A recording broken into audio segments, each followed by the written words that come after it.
Yan guys, kinabit ko na yung clutch lining tsaka pressure plate na itong Isuzu 10PE.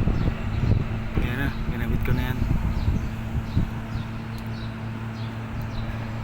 Hirap nakayuko magkabit.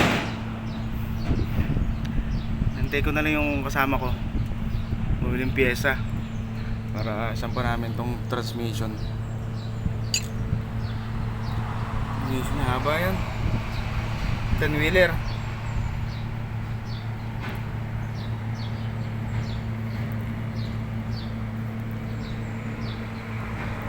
Yan, tingnan ko sentro.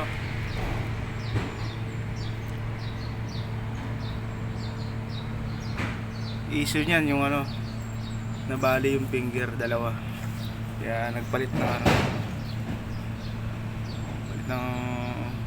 pressure plate tsaka lining na rin. Ito ako.